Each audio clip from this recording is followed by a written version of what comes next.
for me in my life, I use things like car, nice house, nice travel, whatever. I use things to motivate myself to do the right thing long enough for me to realize the right reason to be doing it. And the right reason wasn't things. It was making a difference.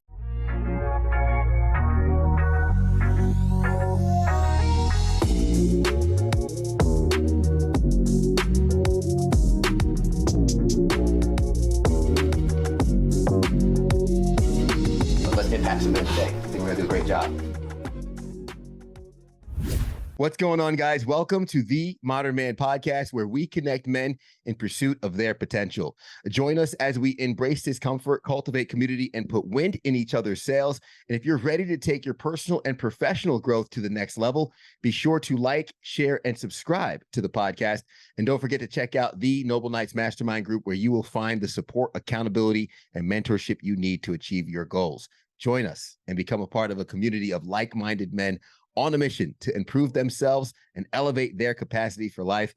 And I got to say, we have an example of one of those men here on the podcast today. It is my pleasure to introduce business owner, investor, philanthropist, founder of the Child Liberation Foundation, a primary investor and executive producer of the film Sound of Freedom, Paul Hutchinson, on the podcast. Paul, thank you for being on and taking the time.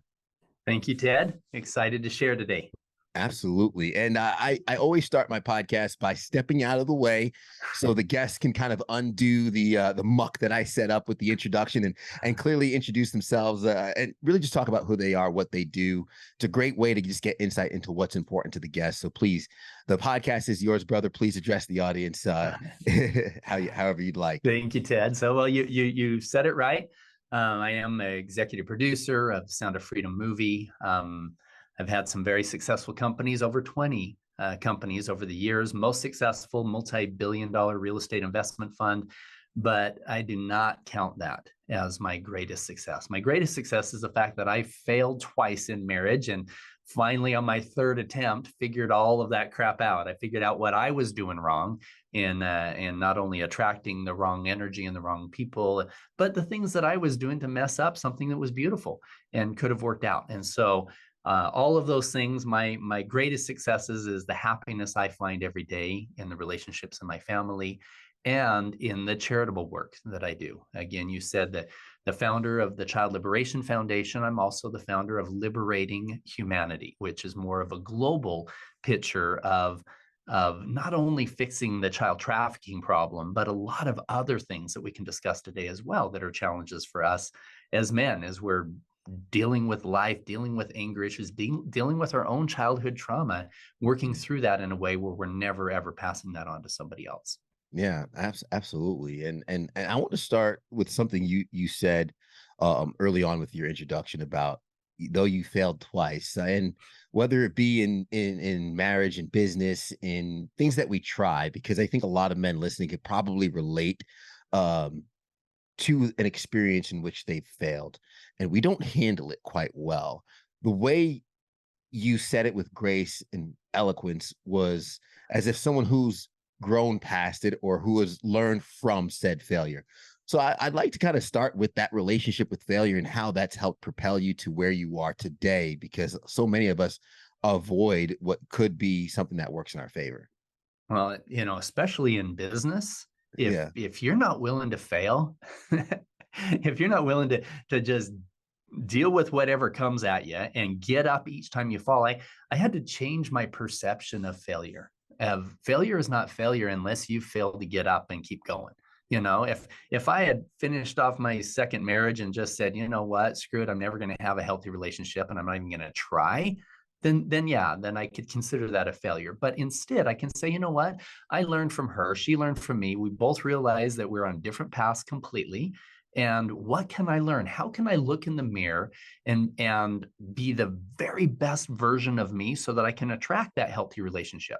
And in business, I can say, okay, I just lost a whole crap ton of money because of that decision and that decision. Now, the problem is if you don't have that conversation with yourself, then inevitably that lesson's going to come around again until you learn it, right? So in business, you hire the wrong guys, you bring on the wrong partner, you don't do your due diligence before, whatever it is.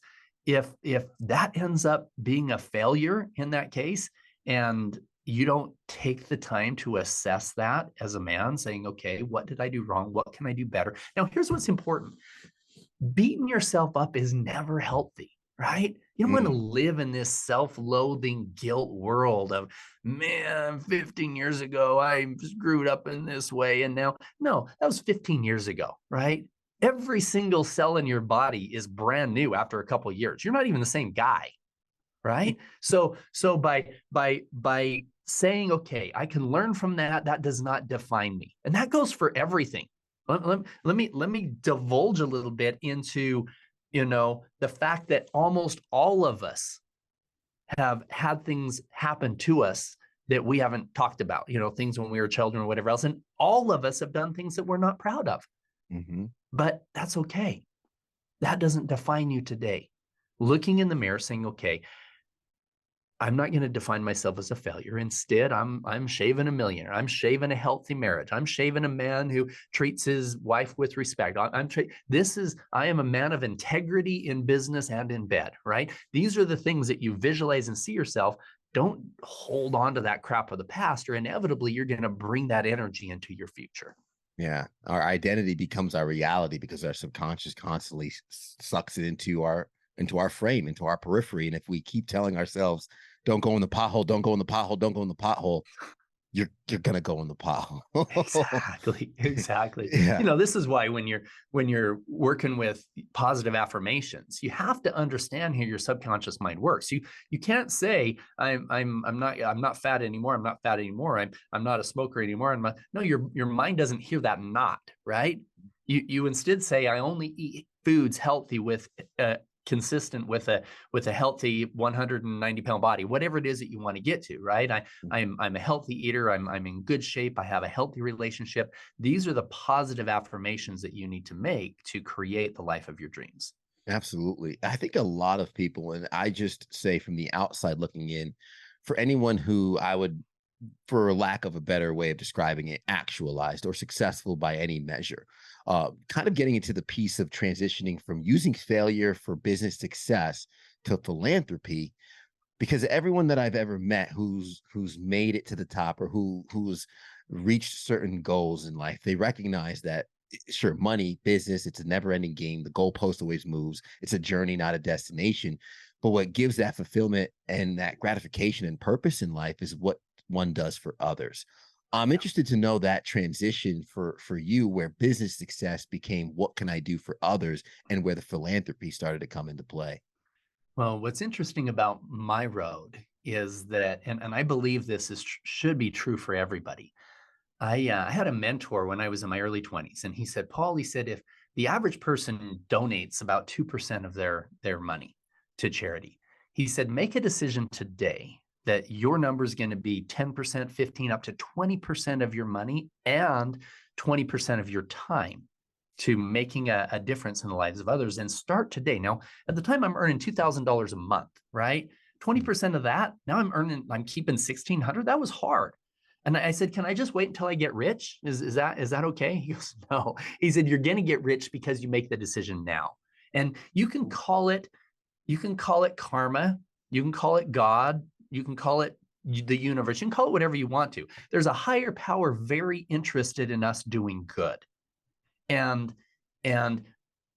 it's okay to have a vision board with lots of nice things. I use, for me in my life, I use things like, a nice car, nice house, nice travel, whatever. I use things to motivate myself to do the right thing long enough for me to realize the right reason to be doing it. And the right reason wasn't things. It was making a difference, right?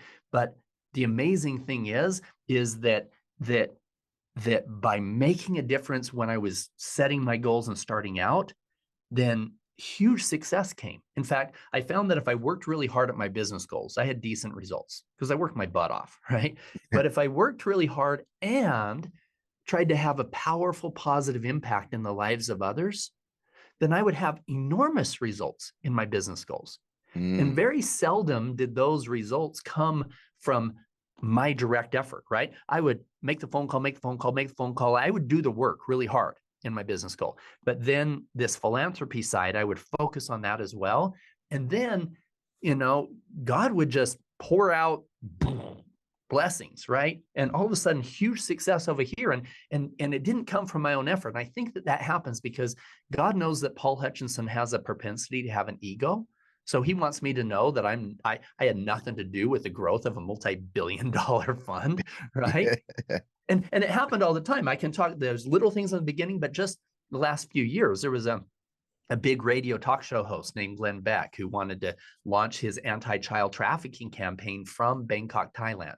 And it was going to cost $100,000 to get him and his whole team and all of this stuff to be able to do it. Now, he had such a huge audience that we knew that we needed to get those people to see firsthand what was going on. It would make a huge impact.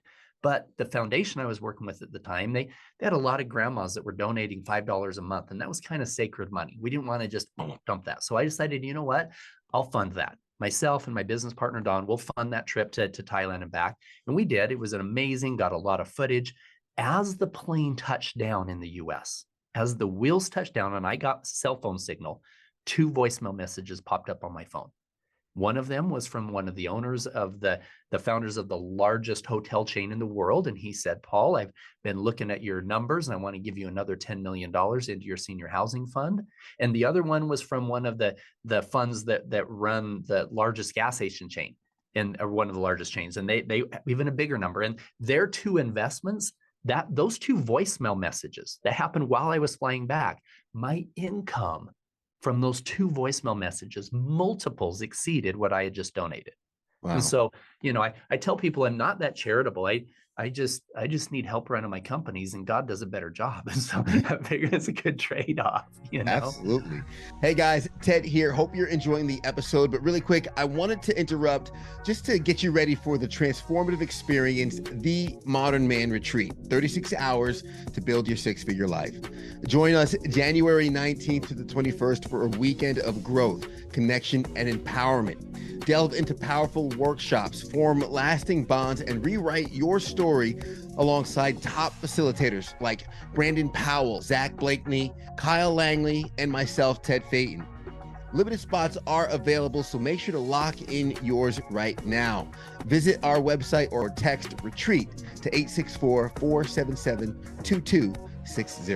Make sure to seize your future and reserve your spot today. Well, I love the make the decision today, because a lot of folks have that mentality like, okay, I need this now, I'll give it when I have. But the reality is, if you're not giving now, you're likely not going to be giving later. And sure, you might change your tone, but that's yet to have been seen. But if you can give now, I think the Bible says, when you give where it hurts, right? You give when it hurts, then you have the abundance for it not to hurt anymore. And it's almost that chicken or the egg that so many people have a hard time making that decision today. Well, and they tell themselves, oh, when I'm rich, I'm going to donate more. Here's the thing that makes me mad, that people that earn over $1 million a year, the average is a lower percentage of their income that they donate to charity than somebody that earns under 100. I'm like, are you kidding me? Really? You've been blessed with this massive amount of abundance, and you can't identify healthy ways to give back and make a powerful, positive impact in the world. In fact, on that note, I remember when I was a kid, I was a teenager, I had this poster on my wall, and it had these Lamborghinis and Ferraris and all this stuff. And I had a quote that said, "He who has the most toys wins," right? That was my goal. Well, I have one now that says, "He who has a powerful, positive impact in the most lives wins." That's what it's all about. Yeah. How did you land on human trafficking in your philanthropy? How did the foundation and the inception of the Child Liberation Foundation come into play? How did that all come together? Well, when my mentor told me you should start donating 20% of your time and money to charity, I didn't. I was going all different directions. Okay, there's a guy on the side of the street. He's got a sign. He needs some money, and I give him money, and he goes and buys drugs with it. And I'm like, oh, Okay, I can't control where that's going. Did he make bad decisions to get him there? Do I need to be, philanthropic? I had a hard time with a lot of different charities that were out there, right? How much of it was really going to the cause, et cetera. And so for me, I decided to focus my attention on the truly innocent, on children, on, a 9-year-old child in a position completely outside of any decisions that she made in her life to get her there. Now, that's not judging the guys, kind of, but the guys who are on the side of the street, because I don't know what decisions they made or what bad things that happened to them, right? Mm-hmm. But in this situation, I can be totally assured that a child who's at Primary Children's Hospital that is suffering from cancer, she didn't get that from smoking for 40 years. You know what I mean? Yeah. There was the level of innocence that was there motivated me to focus my philanthropic money and time on children. So I served on a lot of different boards. I raised some money from some different places, a lot of it. And then I was on the Make-A-Wish board of directors for 7 years. I was the incoming chairman for Make-A-Wish in our area. Beautiful organization, granting life-saving wishes. Granting wishes to, I'm going to say that, life-saving, because these kids had diseases and challenges that were very life-threatening, and giving them that hope was life-saving in a lot of ways. It was super beautiful. But then I got a phone call from our attorney general, and he said, Paul, he said, I know you're very involved in child-related charities. I need to talk to you about something that's super dark. I said, worse than a child dying of cancer? I don't understand what's worse. And he goes, this is the fastest growing criminal enterprise in the world, and good people don't even know that it's happening. I said, okay, what is that, drugs? He goes, no, the fastest growing is human trafficking. He said, and it's now the second most profitable. It surpassed the illegal arms trade. It's soon going to surpass the drug trade. And he said, and I want to talk to you specifically about child trafficking. I said, but people buying and selling kids? I mean, that's even on the radar. I mean, who would do something like that? He said, well, there's a Homeland Security agent who's in Cartagena, Colombia. He's found some children down there. He needs some money and some support for a foundation he's trying to put together.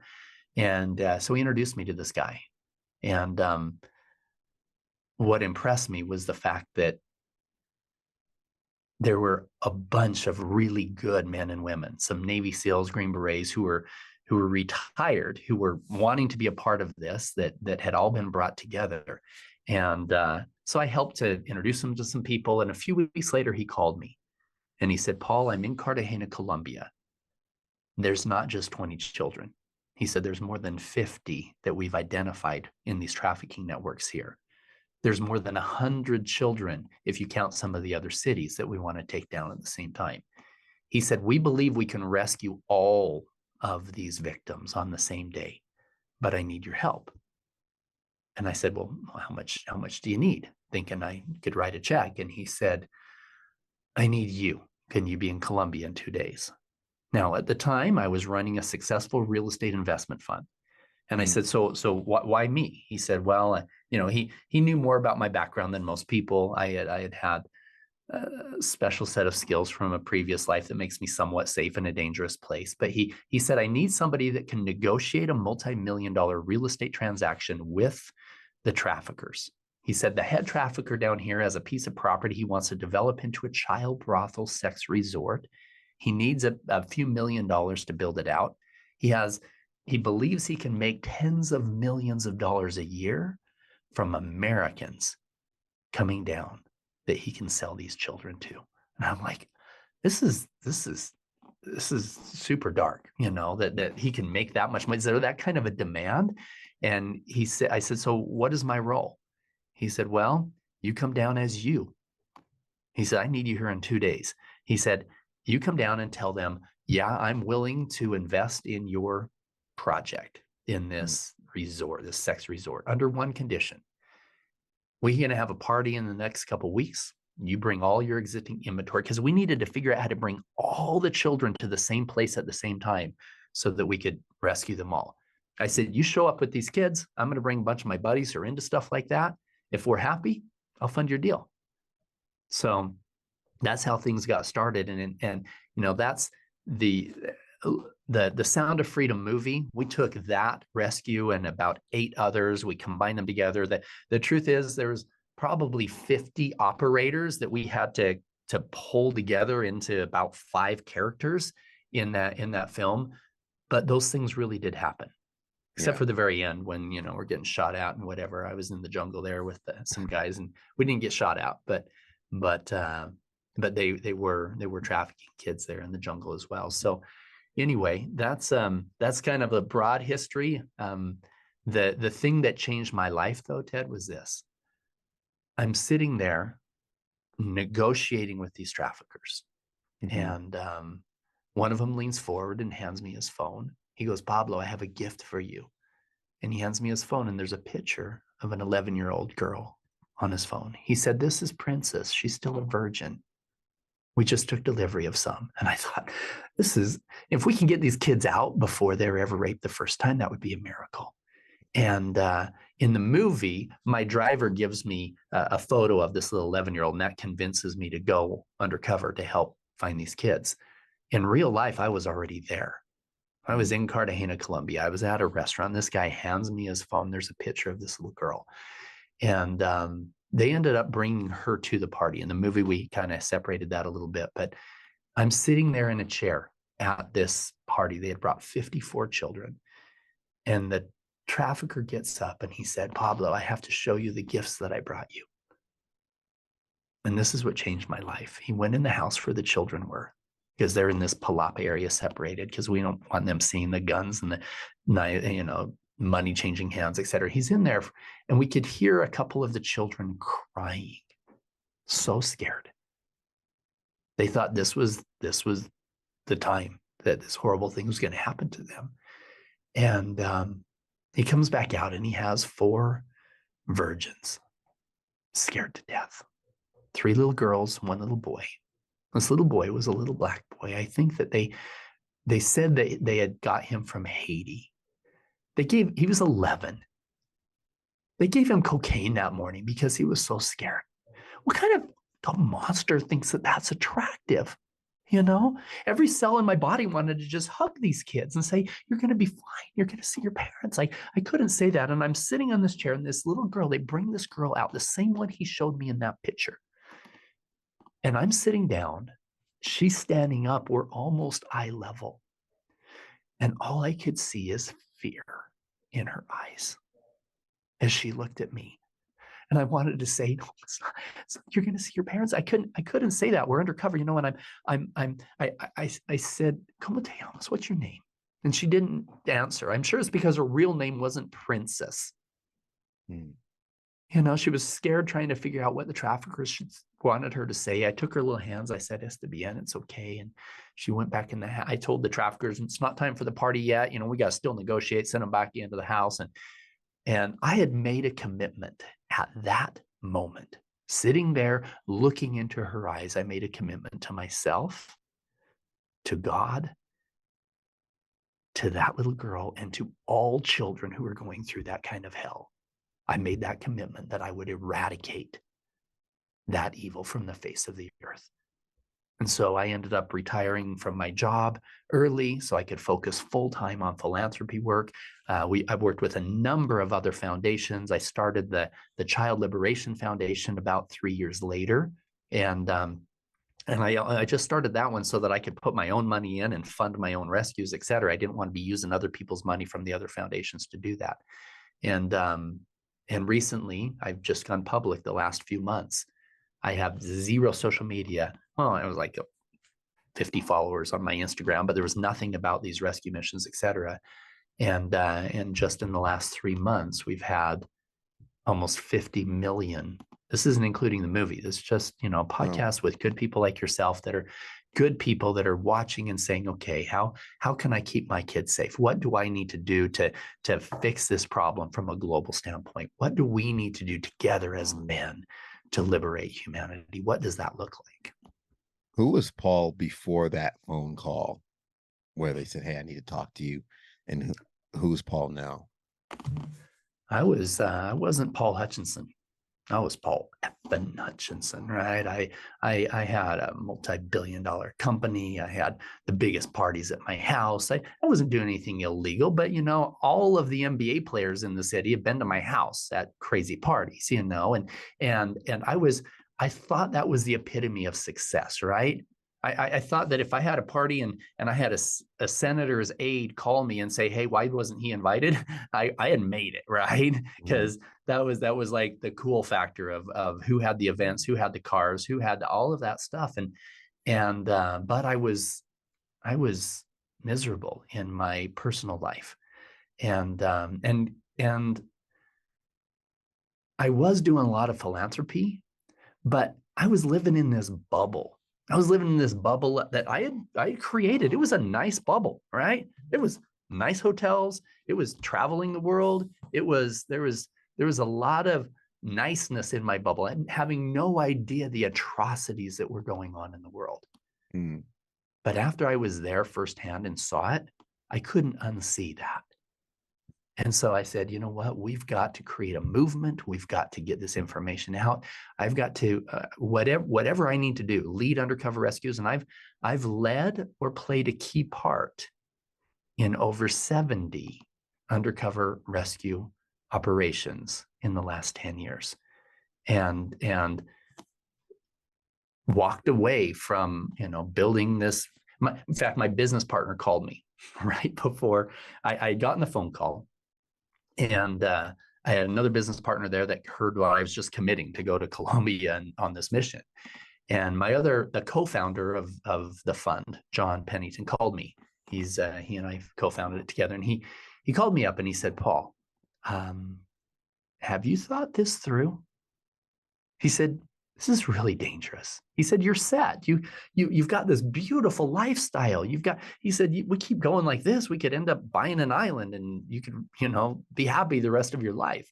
Mm-hmm. And I said, "John, would I really be happy if I bought an island, if I bought a jet, if I bought a yacht, I said, if I was doing something else dangerous, if I was climbing Everest tomorrow, you and I would have the same conversation." He said, "Yeah, we probably would." I said, "And when I'm 95 years old and I look back on my life and I say, I climbed this mountain, I helped build this multi-billion-dollar company, I helped rescue this many children from slavery, which one of them matters at all?" Powerful positive impact, right? Yeah. Powerful positive impact. I know a lot of men listening probably, I'm not even going to say probably, I'll take that out, intentionally want to elevate themselves to have a positive impact on their family, on their community, on the world even. How can our average listener, maybe we're not extremely successful, we could do our 10-20%, but still working on scaling our business, still taking care of a family, how can the man still elevating himself help pour in and really continue to push forward and be a positive light in the community? How can us as men fight this fight without being on the front lines? Absolutely. Here's what's beautiful. The worst thing that somebody could do after going and watching Sound of Freedom is to go want to be a Rambo. Let's go down to Colombia and go rescue some kids. You're going to get shot and you'll probably get arrested, right? Disclaimer, I think you trained with CIA, the SEALs, and the 70 operations were in like 15 countries, right? Yeah. That's not the answer. The answer is go home, hug your kids, and look in the mirror. So let me go down those two roads. Number one, with your kids, the things that were depicted in the movie really do happen, but it's a rarity. The number of children that are in trafficking that normally doesn't come from a healthy family where somebody takes one of the kids, puts them in a container ship, takes them to another country. That doesn't happen very often. What does happen is the kids that are taken are from broken families. They're from a broken foster care program. They're from runaways. They're from, other challenges in the family itself. But in addition to the ones who are physically taken somewhere, there's a huge percentage of children who are trafficked, who sleep in their own beds at night. Okay. And not just trafficked, ones who are abused. Literally, 1 in every 4 women that you know have been a victim of sexual violence as a child. Wow. As a child. Now, for men, it's a little bit less. It's 1 in every 5 at some time in their life. About 20% at some time in their life have been a victim of sexual violence. However, the majority of them, it happened under 18 years old. In fact, 1/4 of them, it was under 10 years old in their own homes. Meaning, you walk out in your front porch, you look left, you look right. Chances are there's a few of those homes that are a dangerous place for children. So having a relationship with your kids where they can very comfortably come to you and say, "Hey, Dad, I feel uncomfortable when you make me hug Uncle Harry, or I feel uncomfortable when I go to this friend's house because her brother touches me like this, or you know, our babysitter is showing us pornography and says that we should trust her more than you." These are grooming signs, and we need to have a healthy relationship with our kids where they can come to you comfortably and say these things are not right. That's so important. Now, the other thing as men that is more important than anything is this. With the numbers as high as they are, literally 1 out of 5 of us have been through that kind of hell at some time in our life, and a lot as a child. It's super important that we figure out how to shed that trauma. And the most important thing you can do is just talk about it. Just not hide it. People are like, guys are like, "Oh, I don't want to say anything. You know, I was 8 years old. My uncle did this, and you know, it makes me less of a man if I say something." No, it doesn't. Less of a man. You were 8, right? That was somebody that was dealing with some really it was a bad, lots of negative energy. He was pouring that garbage on you. He was passing his trauma on to you. That doesn't define you. You don't have to go out and have unhealthy sexual relationships just to prove that you're not attracted to your uncle. Are you kidding me? No, you can shed all of that. Just like we talked about earlier, every cell in your body is brand new within the last couple hours. Last few years, right? You're not the same person. And we can shed that trauma. And in doing so, we can take the first major step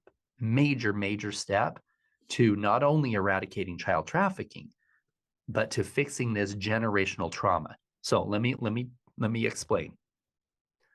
2/3 of men who have dealt with that kind of trauma as a child, 2/3 of them, God bless them, they've grown up to be protectors.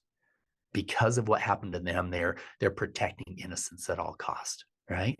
However, 1 out of every 3, if not given the help that they need, become contact offenders themselves to multiple victims. So people ask me, "Paul, how can you go face to face with somebody selling you a child and not have them see the anger and the hatred in your eyes?" And my answer surprises them. And some people, it makes them mad. Here's what it is. I don't hate them. Now, I'm not a pedophile sympathizer. Don't get me wrong. I have put my life in danger many, many times to ensure that they never hurt innocents again, right? I've literally almost died a number of times because of the fact that those guys should not be ever in a position where they can pass that trauma on anymore. However, the thing that I wish more than anything is that I could go back 5 or 10 years before I had a time machine, and I can go back and meet that guy before he ever crossed that line, and say, "What is going on in your life? What happened to you as a child?" Chances are they were raped as children. You don't just grow up and say, "Hey, I want to go to Colombia and do these horrible things." No, they had some trauma. Now, that does not justify their behavior because they had 1,000 bad decisions they made on top of that trauma as well.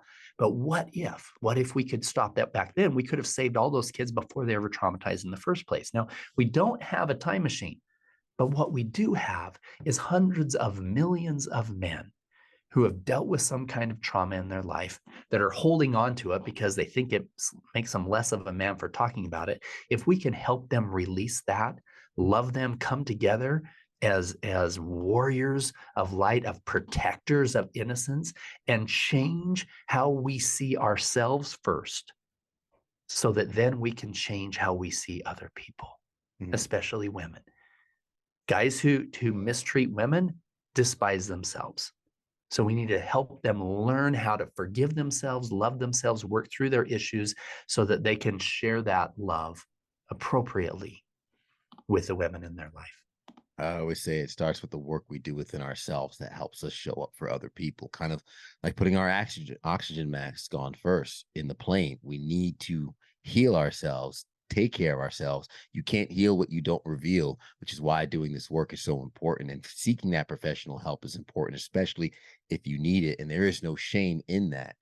What are some signs, some telltale signs or things we can be more attentive of in public, in our families, or in the areas around us with others, that can help us identify maybe what might be happening right under our noses? Yeah. First signs to be watching for is in the kids themselves. A lot of guys are like, she's 13 years old, she's going through this hormonal change, that's why what's going on. Not always.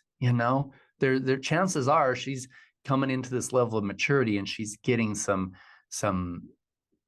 negative interactions from guys at school, or from big brother of one of her friends, or an uncle, or whatever else. And so having a close relationship there where you can talk through those things is super important with your kids.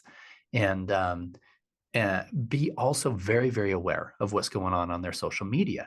There's no reason for them to be public. They can share their stuff with their friends, but being public is super dangerous. We've taken down a number of trafficking organizations that their victims, many of them, were being brought in by them scouring the social media and finding out what kids were in certain areas at certain times, and et cetera. And so it's important that you depublicize your kids' social media and be watching what's going on there. From a pornography standpoint, now, understand this. Every guy who's listening to us has seen pornography. It doesn't mean you're going to become a pedophile. But every single one of these guys that we arrested started out with a hardcore addiction. And guys are like, well, I'm not addicted. Well, the very second that you take a woman from a divine feminine to an object, you start going down the wrong road. Okay. When we're commoditizing each other, in fact, this goes for everything across the board. You cannot look at another human being, whether they have a different gender, a different skin color, a different religion, a different politics, it doesn't matter. The very second you look at another human being as below you for any reason, for their financial, their checkbook, it doesn't matter, right? And start thinking of them as something that can be used for your own good. And this is the case of pornography, right? And here's the thing too. Guys are like, oh, it's a victimless crime. I'm not really hurting anybody. I'm in the privacy of my own office. The majority of those women are not there by choice. That's not just pornography. This is the girls who are out there working the street. They're on the online ads and everything else. We've taken down so many networks where the girls, the ones that are 25, 27 years old, that these guys are thinking she's independent, she's making choices. This is an adult making a choice with another adult. No, it's not. Okay.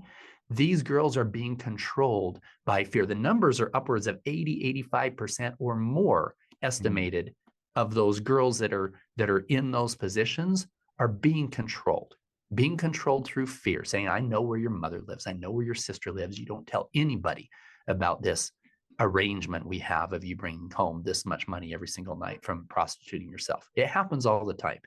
And so you are contributing to human trafficking if you're engaging in those activities, number one. Number two, you don't understand what's going on in your own mind if you think that you can be loyal to your wife while you're cheating on her with your computer. It just doesn't happen, right?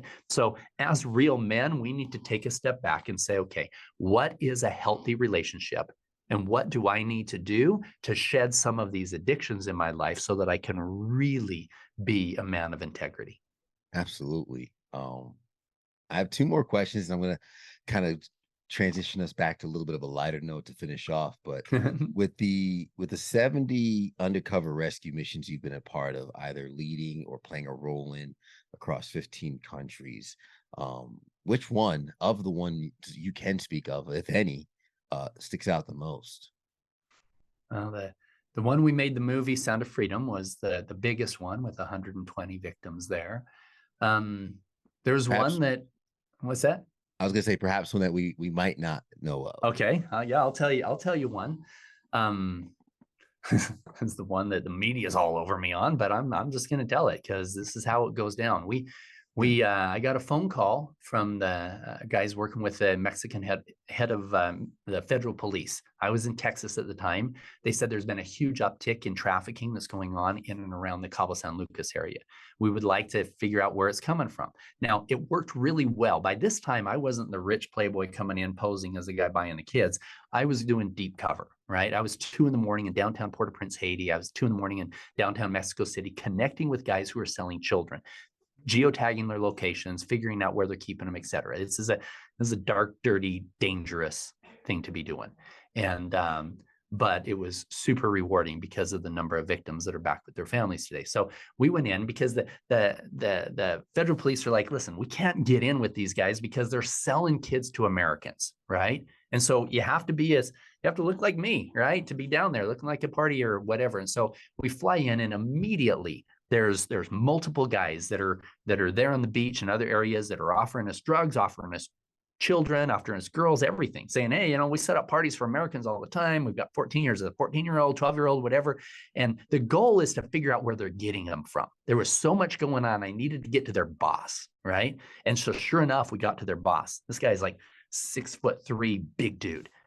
Really dangerous. Everybody was cowering to him. Everybody said, be careful with this guy. He's really dangerous. But he was the guy that was supplying the kids for these guys that were putting on the parties. And I changed his name just so I don't get shot, but we call him on online here, we call him Diego. So Diego, 6'3", big, scary dude. And he was taking us, everybody said he had access to kids.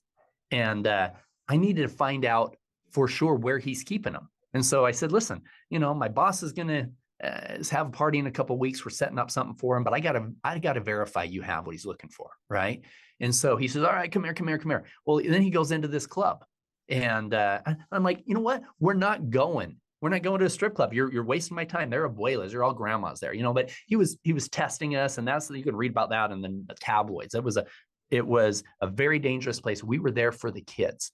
Well, then he introduces me to his boss. He said, I'm the king, right? I said, what do you mean? He says, I'm the boss. I said, oh yeah, it's very obvious you're the boss of this whole city. He said, well, every boss has a boss, and I'm taking you to see my boss. He's in charge. He's in charge of everything from Mexicali, Tijuana, all the way down to Cabo. His family's in charge of most of Mexico. I said, really? Who's his family? He said, his uncle is El Chapo. I'm like, oh crap, right? Now, we found out later that he wasn't tied into El Chapo's family at all, but he was a man in charge, very, very dangerous man, and running trafficking of all the children in that area, and a bunch of other things as well. And meeting with him, I had already gotten tested with the other trafficker. And you can read it online. He basically brought one of the stripper girls down. She was obviously over 18 years old. He's like, she's 16, and pulls up her blouse and grabs my hand. And I'm like, so I called my agent in charge, and he said, yeah, that thing happens all the time. Don't worry about it. Plus, she was identified as over 18 but she was still trafficked. And the thing that makes me so happy, it doesn't matter whether she was 16, 18, or 24. She will never, ever be in a position where somebody is trying to force her in any way. She's back with her family now. We rescued all these kids. Well, then he takes me to see his boss, and his boss had multiple bodyguards with guns on us. And he has me pull out my phone before we even go through a lot of stuff. And he goes, show me your phone. He pulls out my phone, and he said, now give me your phone number. And I had my undercover number memorized, and it was on my card. And as soon as his number rang through on my phone, he smiled, knowing that, I had all of my undercover stuff set up, but we would have gotten shot right there. And then he ends up showing us some other kids, brings 23 children to this party, the rescue. So, there's a lot. That's 2 hours and 5 minutes there. But I'll have a podcast coming out in the next that'll have all of the details on that in the near future. But yeah, things get dicey there. But the bottom line is that it's worth it for me and our trained team to put our lives in that situation, knowing that those children will never be trafficked by those guys. We can put them in jail for good. And so, I mean, I've got hundreds of different stories like that are out there. But anyway, there's a beautiful light at the end of the tunnel on every one of these things. These kids are back with their families today. The adults are getting the education they need. Adults meaning those 17, 18-year-olds that were tied into the same rings, getting their education today. Now, here's something I think is important. Back at the time of Abraham Lincoln, before the Civil War, it wasn't the guys rescuing the slaves that created the biggest difference. It was people like you. It was people who were influencers. It was Harriet Beecher Stowe wrote a book called Uncle Tom's Cabin, which was the media of the age. And it created an awareness with good people of what was going on in the South. In fact, years later, when Abraham Lincoln met her, he shook her hand. He said, "So you're the little lady that wrote the book that started the big war," right? So today, guys like you who have a voice, who are spreading this message of truth and light and love, that's how we're going to fix this problem on a global scale. Well, I certainly do appreciate that, Paul. And I think you're on the front lines of it. And I'm in a cushy, comfortable studio. I certainly think you're getting a little dirtier than I am through the mic. But well, I'm out of that work now. I can't do undercover. After your face is out like this, you can't do what we used to do. That would be dangerous. I imagine the cat is a little bit out of the bag, but kind of transitioning into that, being in those situations, I imagine you mentioned how trained your team is. Training with the CIA, Navy SEALs. Be honest, man, how'd you do? Those guys are, I'll tell you what, those guys are awesome. They're awesome. But I will say this, the most effective undercover guys that I've ever worked with weren't guys that were trained with night vision goggles and a sniper on the roof, right? They were guys like Joseph. Joseph was like a double, triple back black belt Krav Maga trainer, right? He's one of the top in the world, goes back to Israel once a year and trains the trainers type of a guy, right? And he can deal with everything with his bare hands. He doesn't need a gun and a knife and whatever to know if things go down, he can deal with it. And so that level of confidence without having to have your head on a swivel all the time was very, very effective. And guys like Jimmy, I'm like, Jimmy was he was a real estate dude. I mean, he had a real estate brokerage and had a lot of energy, but he spoke fluent Spanish and had done a bunch of training with hand-to-hand combat. But his ability to communicate and just get people to trust him and whatever, whether it was for buying a house or selling a child, right? He was so good at being able to use those God-given gifts of being able to communicate and convince these traffickers to take us to where they were holding the kids or to bring out these kids for the party, whatever else. And so those were some of the best operators I worked with. We were trained, all of us, me, Jimmy, Joseph, and others were all trained by some Navy SEAL guys and Green Berets and CIA guys, et cetera. But, there were different courses and classes and whatever else. I mean, my gun handling is really good, but you don't have guns when you're in those positions. You've got to be thinking on your feet. And the truth be known, the skills that we use to find these kids weren't something you learn in the military anyway. Yeah. I'm writing a book that'll be coming out probably the first part of next year called Are You Listening? With My Hand on My Heart. Not with my hand on my ear, but with my hand on my heart. And Ted, every single one of these missions, I felt divinely inspired to know where to go to find the kids and what to do to keep the team safe, et cetera. I believe God looks down at what's happening with, our business life and whatever. He's like, you adults deal with that. He sees what's happening with these kids and says, no way. If I've got good people good men and women willing to do the work, I'm going to pave the way. And I saw so many miracles in that space. So, it's a different work. We're not fighting with missiles. We're fighting against the darkness of this world, the evil designs of people who would sell a child for something that horrible. And so in fighting that deep evil, we had to tie into something much greater than ourselves. Absolutely. And I appreciate you highlighting, because we could hear a lot about some of the evils that's being done, but also highlighting the good men who are using the training, the gifts of what they have to fight that evil, because we know the quote, in order for evil to thrive, it requires good men to do nothing. And that is a call for the good men listening to step up and step forward. And you kind of alluded to it briefly earlier, and I just wanted to, coming to the end of the podcast, give you an opportunity to address a full on. You mentioned some media, maybe some flack coming back for whatever's being said. Wanted to give you an opportunity to address that directly in your own words, with what your thoughts, rebuttals are to that. Well, I will say this. So there's been a lot of pushback with Sound of Freedom movie right from the beginning. You have to understand where it's coming from. This is media that didn't want this message to come out. So that's number one. Number two, it's important to understand that the first 5 years of my work was with a former organization and a Homeland Security agent who Jim Caviezel plays in the movie. I made a hard separation with Operation Underground Railroad, with Tim Ballard. I separated 5 years ago for some reasons that you're seeing now that's coming out in the media, and some other personal reasons as well.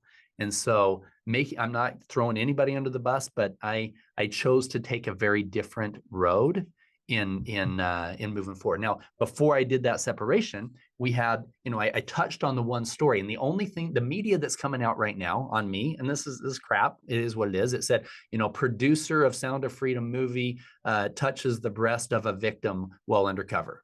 Okay. So back up to that story that I was saying earlier. I'm standing there next to this 6'3" guy who everybody cowered to. He takes us to the strip club, and I'm like, you know what? I'm sorry, we're not going in there. That's not what my boss is looking for. Whatever. I knew that these girls, in order to even get a job there, they were identified with their, and that federal police would shut them down if they were employing minors, right? So I already knew there weren't any minors there. But whatever. I'm placating this guy, gaining his trust, because I need him to take me to where the kids really are, right? And the manager brings down this girl. I'm married to a Latina. My wife is 47 years old and looks the same age as this girl he brought down, right? And he's like, she's 16. I'm like, no, bullshit, right? But whatever. So she's standing there in front of me. The manager pulls up her blouse. The trafficker grabs my hand, and I'm like, okay, if I pulled it away, our lives would have been in danger, and we would have lost those 23 kids. So yeah, I touched her boob and said, yep, that's what my boss is looking for. Now, this was the first time that ever happened. The only time that ever happened where the trafficker did that. So immediately I called the former CIA guy who was running operations, and I told him the whole report. He wrote down the details of everything that I said. And he said, Paul, you're good. You're good. You got full authority from the federal police in Mexico. And, and later when we did the rescue, we found out she wasn't even a minor anyway, but I told him, this guy said that she was. How do I handle it? Whatever. So unfortunately, when the media was subpoenaed, trying to get all of the records from that foundation, Operation Underground Railroad, on, so they could get more information on Tim and the things he was doing, which I didn't agree with. That's why I left. As part of that download of stuff, they get this report of me calling in concerned that one of the undercover rescue missions, the trafficker did this. So I think the average person looks at that and says, whatever, this dude was undercover. There was 23 kids that were rescued from that mission. So I'm not worried about it at all. But unfortunately, you've got Yahoo and Bing and everybody picking up the story from Vice that says producer of Sound of Freedom movie gropes a victim. Okay, whatever. Yeah. Say what you want. No, I certainly can understand, which is why I wanted to give you that opportunity to clear it up for any of our listeners, anyone who might be familiar with the story, hear it from the source, right? Which is one of the opportunities I wanted to give you. And I also want to make sure to give our audience an opportunity to follow you, connect with you, and provide more wind in your sails for the mission that you're doing. Thank you for taking the time to be on the show. And please, what are the links where folks can find you and connect? Yeah, I would love that. Thank you. So you can find me all over social media. Just type in liberating with an ing, liberating humanity on social media. You just put a dot between liberating.humanity and you'll pull me up. Or you can just go to www.liberatinghumanity.com. There will be a lot of great information for you there, links to different podcasts, including this one when it comes out. It'll be places that you can participate with us on healing retreats and events and things like that, especially for men, for us all to come together and say, okay, how can we work through our stuff together, hold each other accountable and work through this. Or you can go to find the Child Liberation Foundation. You can just go to liberatechildren.org. Now, that's not the ing like the others. The others are liberating humanity, but liberatechildren.org, and you can get involved, donate $1 a month, $5, and donate $5,000 a month, and figure out how to help kids. And if you want to get really involved with some stuff, then reach out to us on there. I'd love to work with you. And if you have some stages of big audiences, I'm no longer undercover, and I'd love to share and speak to your people as well. So thank you. Absolutely. And Paul, I'll have those links in the show notes so folks can open up whatever app they're listening to, or if they're on YouTube, they can just open up the description and get those links directly right now. And thank you for coming out from undercover so we could appreciate the work that you've been doing when you were undercover.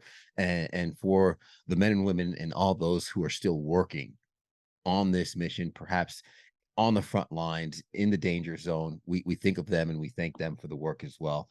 And just opening up our eyes to how we can take the step forward in the right direction and help. So Paul, this has been an absolute pleasure. I appreciate you being on the show. Thank you, Ted. Super grateful for your time.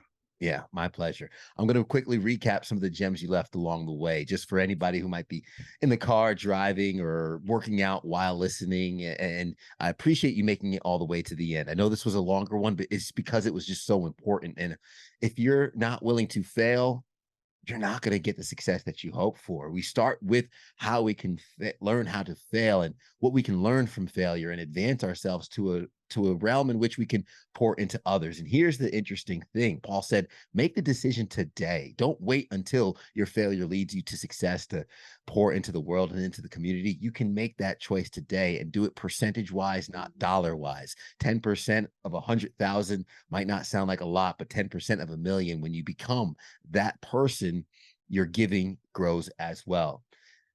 Have you thought this through? Imagine getting a phone call that changes your life. Imagine getting a phone call where you're on the sidelines to getting in the game. What decision will you make? Paul decided to put the helmet on and get in the game and play. Even so, with a business partner saying, have you thought this through? For many of us, the things that we will regret on our deathbed aren't what we stick to in the safe route. It's those risks that we take in life. So I urge you, responsibly, of course, don't casually travel through life to safely arrive at death. Shed your trauma, go through healing that needs to be done. Hug your children, because the greatest thing you can do to fight human trafficking and child trafficking is creating a safe home for you, your family, the kids in your house, in your family, and being aware of what's going on around you, and no reason for your kids to have a public social media platform. Guys, thank you so much for making it to the end. I would love for you to leave us a comment, a rating, to let us know how we're doing. Hit that like button, hit that subscribe button so you can get a new episode each and every single week. And you already know what I'm going to ask.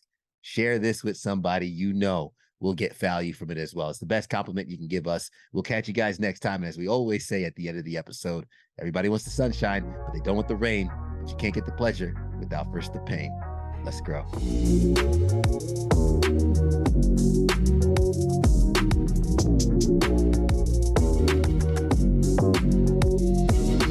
Let's impact some men today. I think we're going to do a great job.